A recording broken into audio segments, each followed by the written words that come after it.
ایھا الذین آمنوا، اے وہ لوگوں جو ایمان لائے ہو، لا تکونوا، نہ تم ہو کالذین، مانند ان لوگوں کے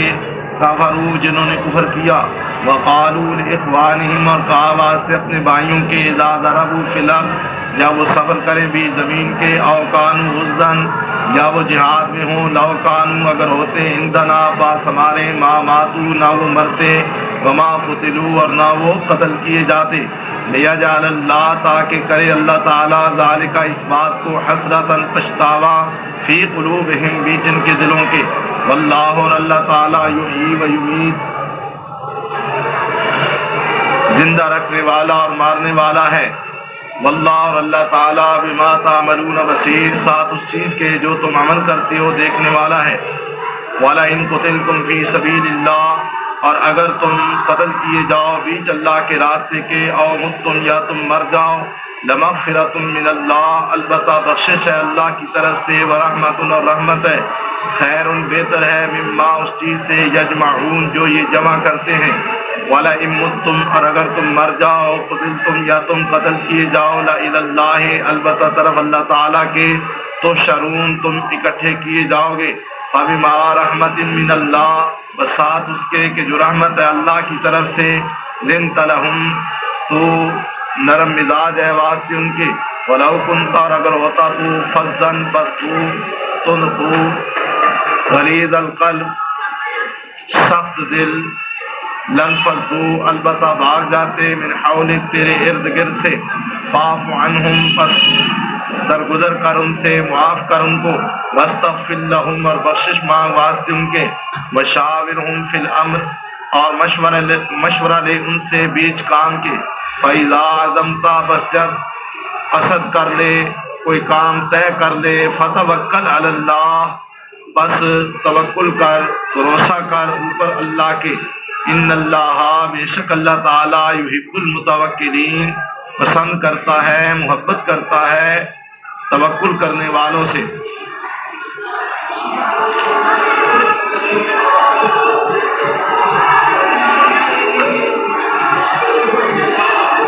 اس سے پہلے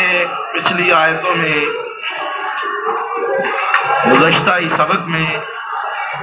اللہ تعالیٰ نے ان لوگوں کے قول کو نقل کیا کہ جنہوں نے یہ کہا کہ لو کان لنا من الامر شیء ما قتلنا ہاہنا، اگر ہماری بات کی کچھ اہمیت ہوتی یا اس فیصلے میں ہمارا بھی کچھ عمل دخل ہوتا تو اس طرح ہم یہاں پر مارے نہ جاتے۔ ظاہر ہے یہ باتیں بنیادی طور پر انہی لوگوں نے کہیں کہ جو منافق صفت تھے، اور پھر ان کی اس بات کو علم الیقین لوگوں نے کچھ اہمیت دے دی کہ واقعی یار انہوں نے صحیح بات ہی کہی ہے، اس غلط فیصلے کا یہ نتیجہ ہے کہ ہم یوں ہی ماریں گے، اگر ایسے ہوتا تو یہ نتیجہ نہ نکلتا، اگر ایسے کر لیا جاتا تو اس طرح نہ ہوتا۔ اس اگر مگر کے چکر میں جو لوگ الجھ گئے ماں سادگی کی وجہ سے، اللہ نے ان کی اصلاح اور تربیت کے لیے فرمایا، یا ایھا الذین آمنو، اے وہ لوگوں جو ایمان لائے ہو، لا تکونوا کالذین کفروا، تم ان لوگوں کی طرح نہ ہو کہ جنہوں نے کفر کیا، حق کا انکار کیا، ان کی طرح نہ بنو، حق کا انکار کیا، کفر کیا، وقالوا، اور انہوں نے کہا،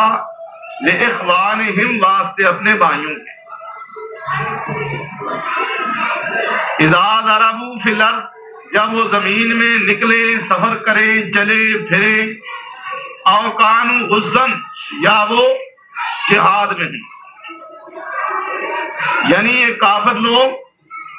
اپنے بھائیوں کے بارے میں، اپنے ساتھیوں کے بارے میں، جب وہ سفر کریں یا جہاد میں جائیں اور ان کا وقت اجل آ جائے تو وہ یہ کہتے ہیں کہ لو کانوا عندنا، اگر ہوتے پاس ہمارے، ما ماتوا، وہ مرتے بھی، نہ وما قتلوا، اور قتل بھی نہ کیے جاتے، مارے بھی نہ جاتے۔ یعنی اگر ہمارے پاس ہوتے تو وہ مارے نہ جاتے اور قتل نہ ہوتے۔ کس کے بارے میں؟ ان لوگوں کے بارے میں ان کا کہنا کہ جو سفر کرتے ہیں، زمین میں گھومتے پھرتے ہیں، اتفاقی حادثے ہو جاتے، ایکسیڈنٹ ہو جاتا ہے، کوئی اور بلائے ناگہان جاتی، وہ مر جاتے، کہتے ہیں کاش یہ سفر نہ کرتے تو بچ جاتے۔ یا پھر جہاد میں جاتے اور شہید ہو جاتے تو کہتے ہیں کاش یہ ہماری بات مان لیتے اور نہ جاتے مرنے کے لیے، اگر یہ وہاں نہ جاتے تو بچ جاتے۔ فرمایا اس طرح کی باتیں ان لوگوں کو زیب دیتی ہیں کہ جن کا اللہ پر ایمان نہیں، تقدیر پر ایمان نہیں، اللہ کی مشیت اور لکھت پر ایمان نہیں، وہ لوگ ایسی باتیں کہتے ہیں۔ اگر ایسے ہوتا تو پھر یوں ہو جاتا۔ اللہ رب العزت فرماتے ہیں لِيَجْعَلَ اللَّهُ ذَلِكَ حَسْرَةً فِي قُلُوبِهِمْ، یہ باتیں وہ اس لیے کہتے ہیں، اللہ تعالی ان باتوں کے ذریعے ان کو دلی حسرت کے اندر، قلبی پچھتاوے کے اندر مبتلا کرنا چاہتا ہے۔ ان کی یہ باتیں ان کے لیے دلی حسرت اور قلبی پچھتاوے کا سبب بن جاتی ہے کہ ہائے ایسے ہوتا تو ایسے نہ ہوتا۔ حالانکہ اس بات کا تفصیلی جواب اللہ نے دے دیا کہ جن کی موت آنی ہو وہ بے شک اپنے گھروں میں بھی بیٹھے ہوں، وقت مقرر پر وہ اپنے اس مقام پر جا پہنچیں گے کہ جہاں انہوں نے موت کے سامنے ہتھیار ڈال کر کے گرنا۔ تو فرمایا یہ ان لوگوں کی قلبی حسرت، شرمندگی اور پچھتاوا ہے۔ اے ایمان والو تم ان لوگوں کی طرح نہ ہو، بلکہ تم اللہ کے فیصلے کے بعد اگرچہ مگرچہ والی بات کرنے کے بجائے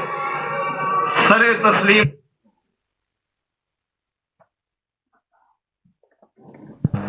یہی کہو کہ انا للہ و انا الیہ راجعون۔ کیوں؟ یہ ایمان والوں کی صفت ہے، شان ہے، شیوا ہے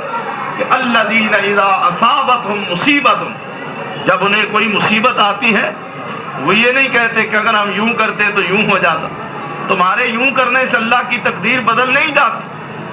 تمہاری تدبیروں پر اللہ کی تقدیر بہر صورت غالب۔ فرمایا تمہیں یہ نہیں کہنا چاہیے کہ اگر ایسے ہوتا تو ہم ایسے کر لیتے۔ فرمایا نہیں، جب اللہ والوں کو تکلیف، مصیبت، پریشانی، ابتلا، حادثہ، کوئی بڑے سے بڑا دکھ اور صدمہ بھی آتا ہے تو وہ کہتے ہیں انا للہ و انا الیہ راجعون، بے شک یہ اللہ کی طرف سے اور ہم نے بھی اللہ کی طرف ہی جانا ہے۔ یعنی یہ سب کچھ اللہ کے اختیار میں، جو کچھ ہوا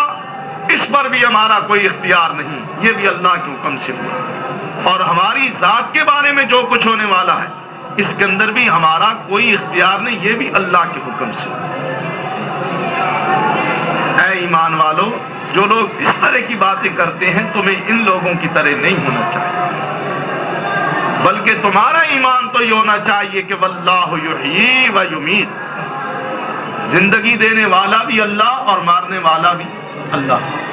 جتنا وقت چاہے زندگی بخشے اور جب چاہے اس زندگی کا خاتمہ ہو جائے اور موت آ جائے۔ یہ حیات اور ممات، زندگی اور موت، اس کا فیصلہ اللہ کے قبضہ قدرت ہے۔ واللہ بما تعملون بصیر، اللہ ساتھ اس چیز کے جو تم عمل کرتے ہو دیکھنے والا۔ وَلَئِن قُتِلْتُمْ فِي سَبِيلِ اللَّهِ، اور اگر تم مارے جاؤ بیچ اللہ کے راستے میں، قتل کیے جاؤ، شہید کیے جاؤ اللہ کے آؤ متم، یا تم اللہ کے راستے میں مر جاؤ، راہ رب میں نکلے، فی سبیل اللہ میں نکلے، جہاد میں، یا جہاد کے علاوہ کوئی ایسا کام کرنے کے لیے نکلے کہ جس سے اللہ کی خوشنودی اور اللہ کی رضا مطلوب۔ ایک آدمی حج کے لیے جاتا ہے اللہ کی خوشنودی کے لیے کہ میں ایک فرض ادا کر، اور اس کی موت آ جاتی ہے۔ اسی طرح ایک آدمی روزہ رکھے ہوئے ہے، اللہ کی رضا کے لیے اپنا فریضہ نبھا رہا ہے، اس کی موت آ جاتی ہے۔ ایک آدمی نماز کے لیے جا رہا، اس کی موت آ جاتی ہے۔ ایک آدمی کسی بھی نیکی کے کام کے لیے جا رہا، فرمایا یہ سب فی سبیل اللہ، یعنی اس وقت تم کوئی اپنا مقصد اور مدعا پورا کرنے کا ارادہ نہ، اس وقت تمہیں اللہ کی رضا اور خوشنودی مطلوب و مقصود۔ فرمایا تم راہ رب میں مارے جاؤ یا تمہیں موت آ جائے تو لمغفرۃ من اللہ ورحمہ،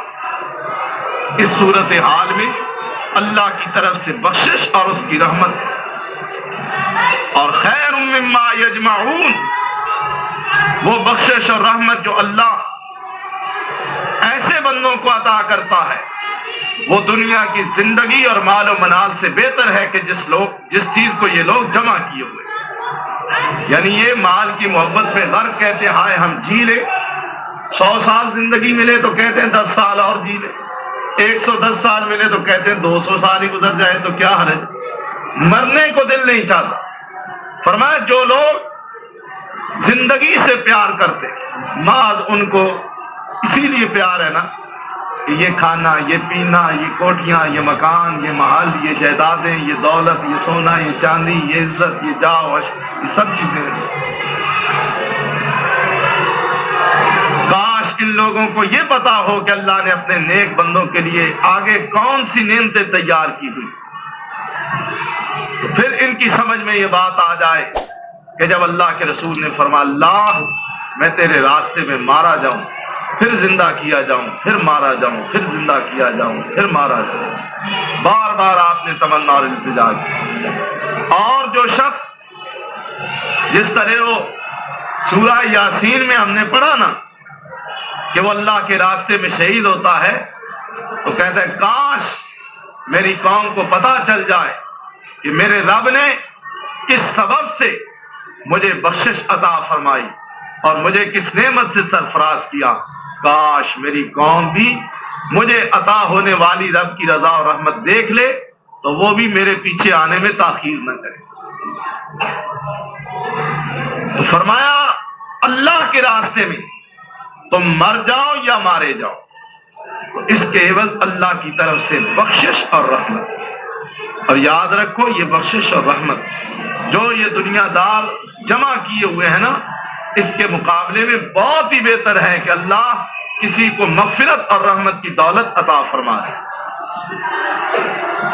اس کے علاوہ بھی فرما عام حالات میں وَلَئِن مُتُّمْ أَوْ قُتِلْتُمْ، اگر تم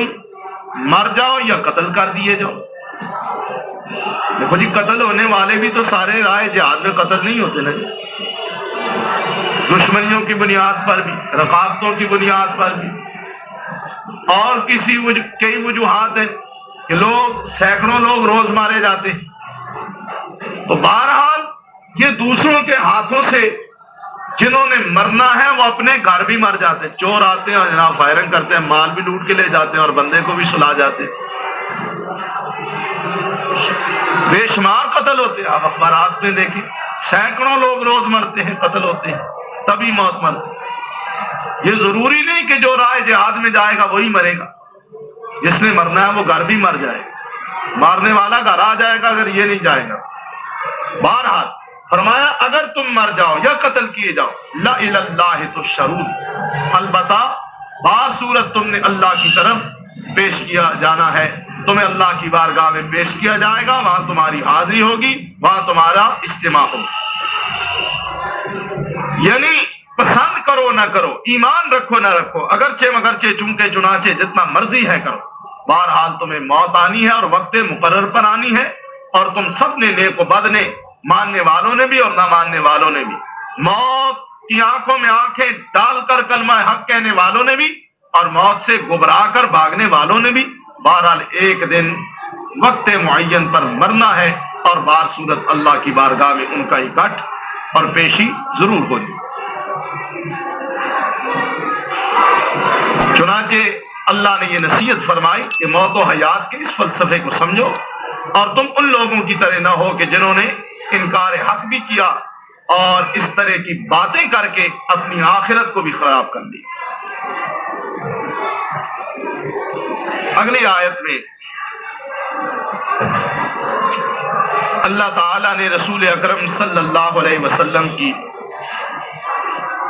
ذات اقدس کو مخاطب کیا اور فرمایا کہ فَبِمَا رَحْمَةٍ مِّنَ اللَّهِ،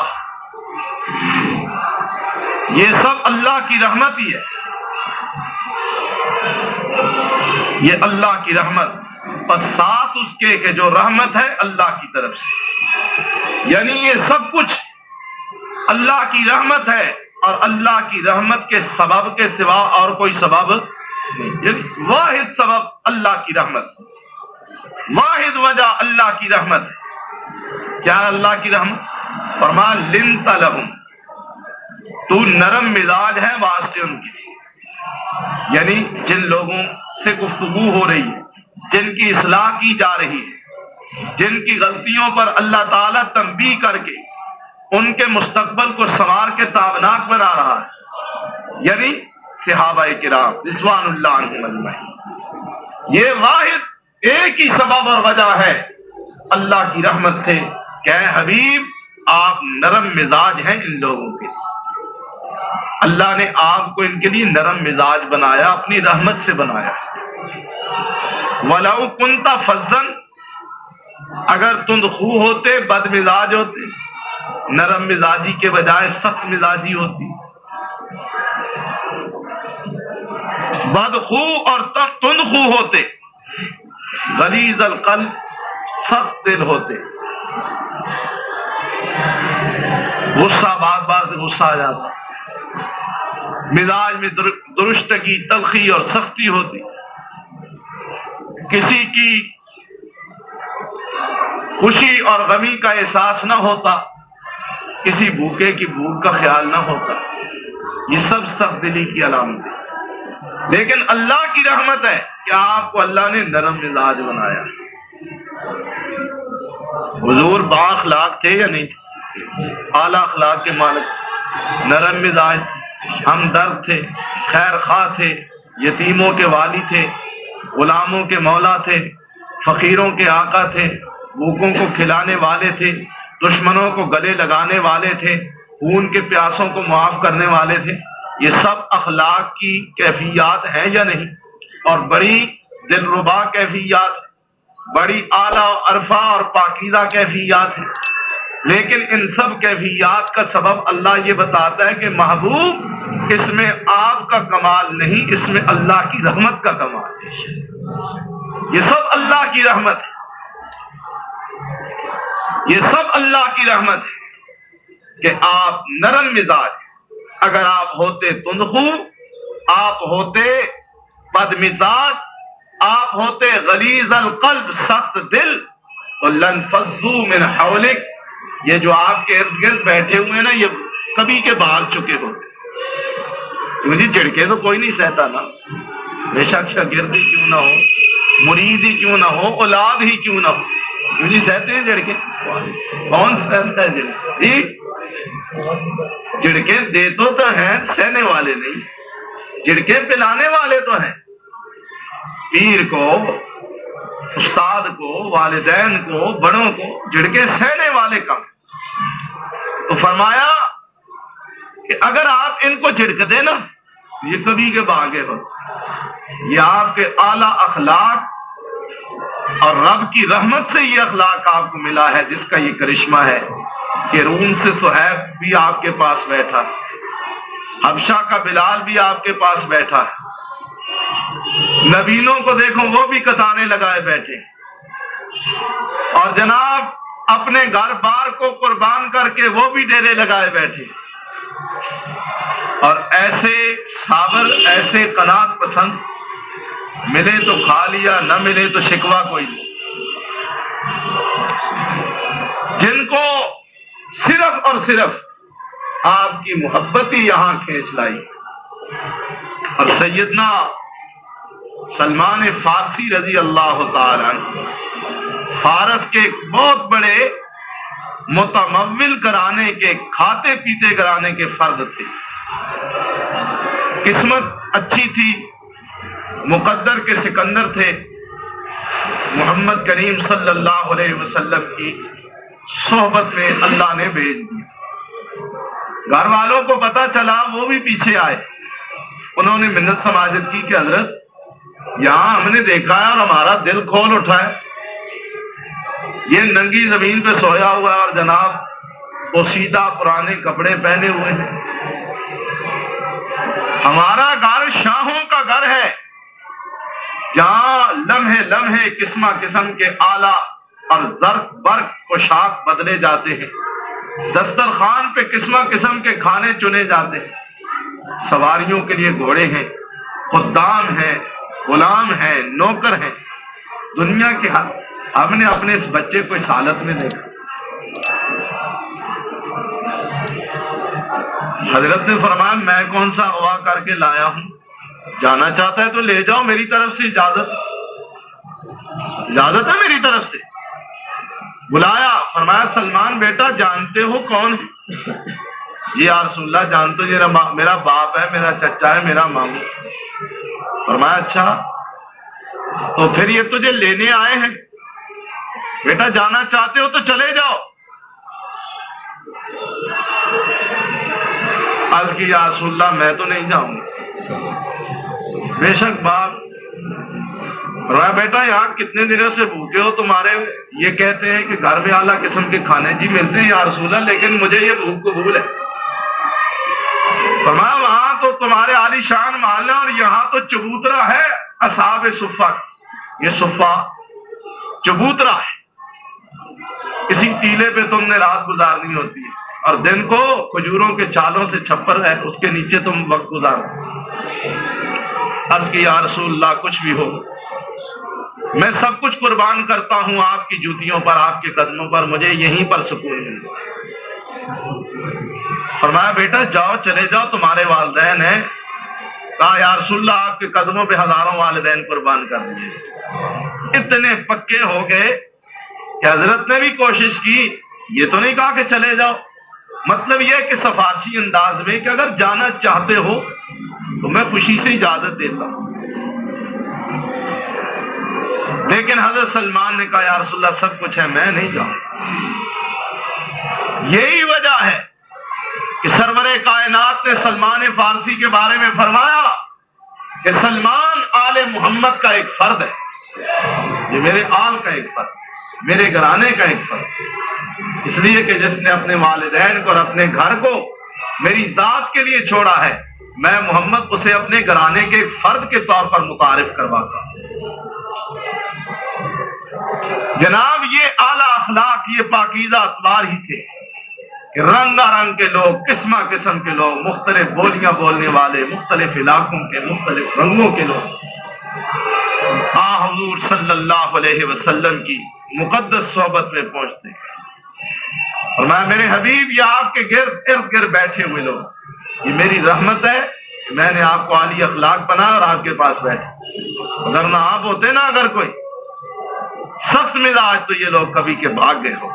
لہذا یہ آپ کے گرد بیٹھے ہیں جنہوں نے گھر بار چھوڑا، وطن چھوڑا، عیش و عشرت چھوڑی، ہر دنیا کی انہوں نے راحت کو اور آسودگی کو قربان کیا.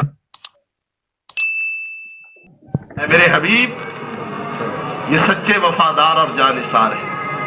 لیکن پھر بھی انسان ہے، وجود پھر بھی فطری طور پہ ان سے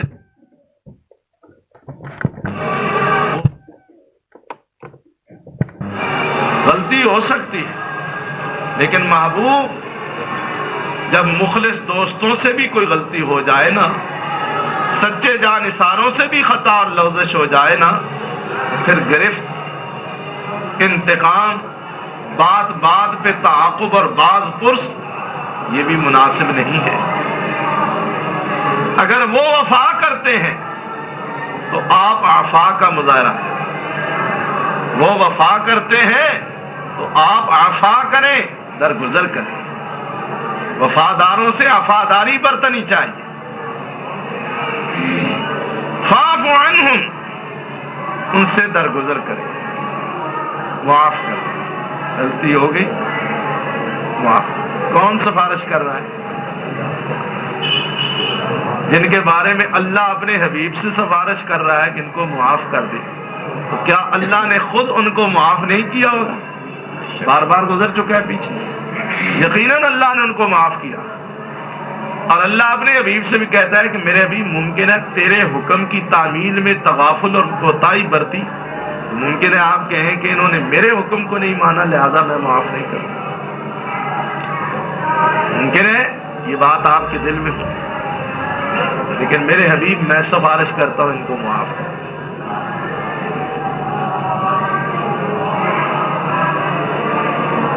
اس سے بڑا ظالم اور بدبخت کون ہوگا جو اب بھی اس جماعت کو معاف کرنے کے لیے تیار نہ ہو، ہے نا؟ کہ جو اب بھی اس جماعت کو معاف کرنے کے لیے تیار نہیں. لیکن یاد رکھیں، جو اس جماعت کو معاف کرنے کے لیے تیار نہیں، اللہ کبھی اس قوم کو معاف کرنے کے لیے تیار نہیں. قطعاً اس کی معافی کی امید ہی نہیں رکھنی چاہیے. اور میں کہتا ہوں کہ آج اگر یہ لوگ ہوں تو ان کے جوتوں کو بھی دھو کر پیا جائے تو یہ بھی کم سعادت. اتنے عظیم لوگ کہ جن کے عفو و درگزر کی سفارشیں عرش معلیٰ کا مالک فرما رہا ہو کہ فاعف عنہم، میرے حبیب ان سے درگزر کریں، ان کو معاف کر دیں. اور اگر غلطی کبھی ان سے ایسی سنگین ہو جائے، غلطی سنگین ہو جائے، کوئی زیادہ بڑی غلطی کر بیٹھے، تو پھر میرے حبیب واستغفر لہم، ان کے لیے بخشش مانگا کریں، ان کے لیے بخشش مانگا کریں. اوپر سے اللہ کا عفو و درگزر اور نیچے سے پیغمبر کی زبان سے نکلی ہوئی بخشش، جب یہ دونوں چیزیں کسی فرد میں جمع ہو جائیں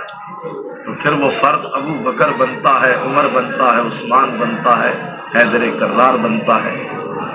اور وہ افراد اصحاب رسول اللہ کہلاتے ہیں. فرمایا معاف کریں، ان کے لیے بخشش مانگیں. وَشَاوِرْهُمْ فِي الْأَمْرِ، باوجود اس کے کہ آپ اللہ کے رسول ہیں، آپ کو اللہ نے اتھارٹی دی، آپ پر اللہ کی وحی آتی ہے، لیکن پھر بھی ان سے مشورہ لے لیا کریں ان کی تالیف قلب کے لیے. یہ نہ سمجھیں جی کہ ہماری تو کوئی حیثیت ہی نہیں، ہم تو جناب جس طرح کوئی چلائے چلنے والے ہیں،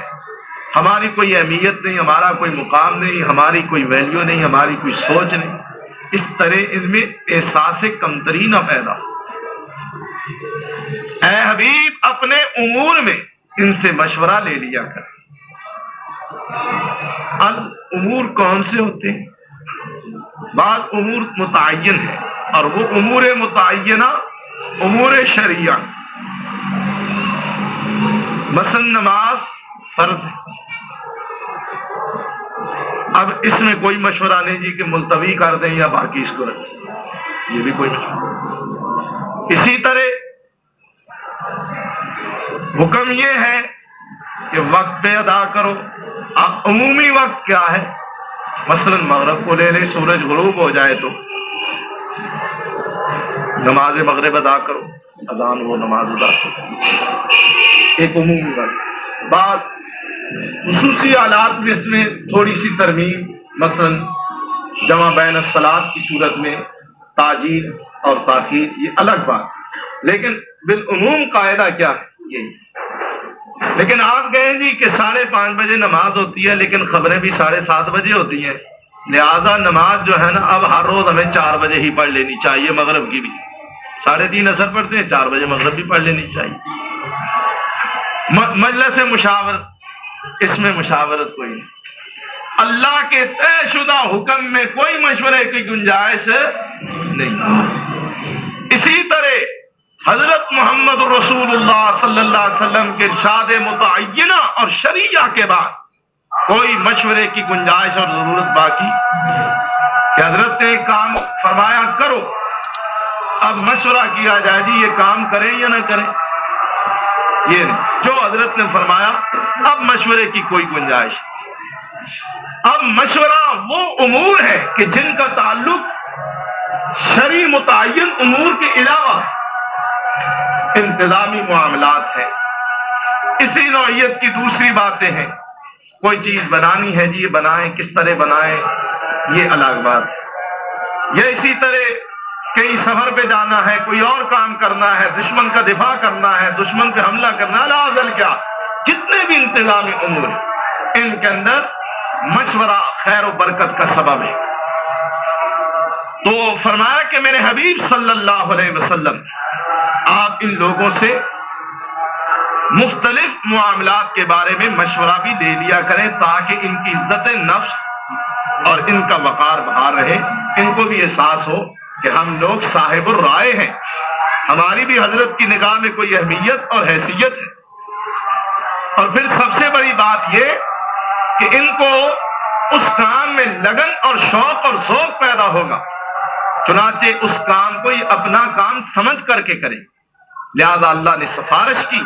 کہ میرے حبیب جو لوگ آپ کے گرد جمع ہیں، یہ اللہ کی رحمت ہے کہ آپ کے بلند اخلاق کی وجہ سے یہ لوگ اسی طرح جمع ہیں کہ جس طرح شمع کے گرد پروانے منڈلاتے ہیں۔ اب ان لوگوں سے درگزر کریں، ان کو معاف کر دیں، ان کے لیے اللہ سے بخشش مانگیں اور اپنے امور میں ان سے مشورہ لے لیا کریں۔ فَإِذَا عَزَمْتَ، مشورے کے بعد جب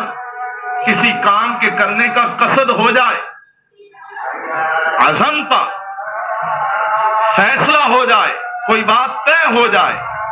کہ یہ کام کرنا ہے، اب اس کے بعض اچھے پہلو بھی ہو سکتے ہیں اور کچھ نقائص یا کبھی پہلو بھی ہو سکتے ہیں، کیونکہ آخر انسانی مشورے سے کیے ہوئے فیصلے میں کوئی نہ کوئی خامی اور کوتاہی ضرور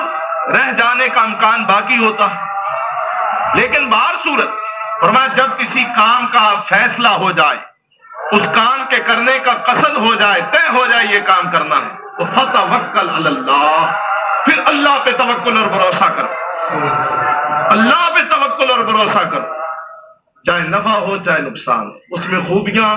تمہیں ملے یا اس میں کچھ خامیاں ظاہر ہوں، بہرحال مشاورت سے، سوچ و بچار کے بعد، غور و فکر کے بعد، مختلف آراء کی تبادلہ خیالات کے بعد اگر کسی بات کے معاملے میں یہ طے ہو جائے، فیصلہ ہو جائے کہ یہ کرنا ہے، تو پھر اس کو کر گزریے اور اللہ پر توکل کیجیے، اللہ پر بھروسہ کہ اللہ اب تیری ذات پر ہی توکل ہے، ہم نے تو اپنی عقل، اپنی فکر، اپنی سوچ کے مطابق ایک اچھا، بہترین اور عمدہ فیصلہ کیا ہے، اے اللہ اب ہم اس کام کو تیری ذات پر بھروسہ کرتے ہوئے شروع کر رہے ہیں، اے اللہ ہمیں اپنی تائید سے، اپنی مدد سے، اپنی رحمت سے، اپنی نصرت سے نوازنا۔ فرمایا جب اللہ پر توکل کر لو گے تو ان اللہ یحب المتوکلین، اللہ توکل کرنے والوں کو پسند کرتا ہے، اللہ بھروسہ کرنے والوں، جو لوگ اپنے معاملات میں، اپنے امور میں اللہ کی ذات پر ہی بھروسہ کریں کہ اللہ اب تو ہی ہے ہمارا سہارا۔ فرمایا ایسے لوگوں کو اللہ پسند کرتا ہے کہ جو اپنے کام پوری کوشش سے، پوری محنت سے، پوری لگن سے، پوری عقل اور صلاحیت کو بروئے کار لا کر اپنا کام کرتے ہیں، لیکن اس کے باوجود توکل اور بھروسہ اللہ کی ذات پر ہوتا ہے۔ فرمایا ایسے لوگ اللہ کو بڑے ہی اچھے لگتے ہیں، اللہ کے محبوب اور پسندیدہ لوگ ہیں کہ جو اللہ کی ذات پر توکل اور بھروسہ کرتے ہیں۔ یاد رکھیے، یا ایھا الذین آمنوا، اے وہ لوگوں جو ایمان لائے ہو، لا تکونوا، نہ تم ہو کالذین مانند ان لوگوں کے کفروا جنہوں نے کفر کیا، وقالوا اور کہا، لاخوانہم واسطے اپنے بھائیوں کے، اذا ضربوا فی الارض جب وہ سفر کریں بھی زمین کے، او کانوا یا ہوں غزاً جہاد میں، لو کانوا اگر ہوتے، عندنا پاس ہمارے، ما ماتوا نہ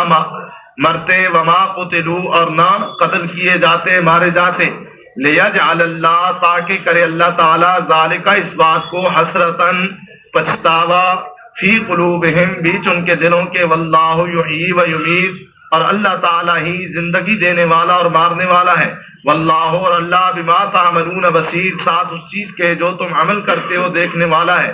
وَلَئِن قُتِلْتُمْ فِي سَبِيلِ اللَّهِ اور اگر تم قتل کیے جاؤ بیچ اللہ کے راستے کے، او متم یا تم مر جاؤ، لَمَغْفِرَةٌ مِّنَ اللَّهِ وَرَحْمَةٌ البتہ بخشش ہے اللہ کی طرف سے اور رحمت ہے، خیر بہتر ہے مما اس چیز سے کہ جو یجمعون جو یہ جمع کرتے ہیں، وَلَئِن مُتُّمْ اور اگر تم مر جاؤ، او قتلتم یا قتل کیے جاؤ، لَإِلَى اللَّهِ البتہ طرف اللہ تعالیٰ کے تحشرون تم اکٹھے کیے جاؤ گے، پیش کیے جاؤ گے۔ فَبِمَا رَحْمَةٍ مِّنَ اللَّهِ بس ساتھ رحمت کے اللہ کی طرف سے،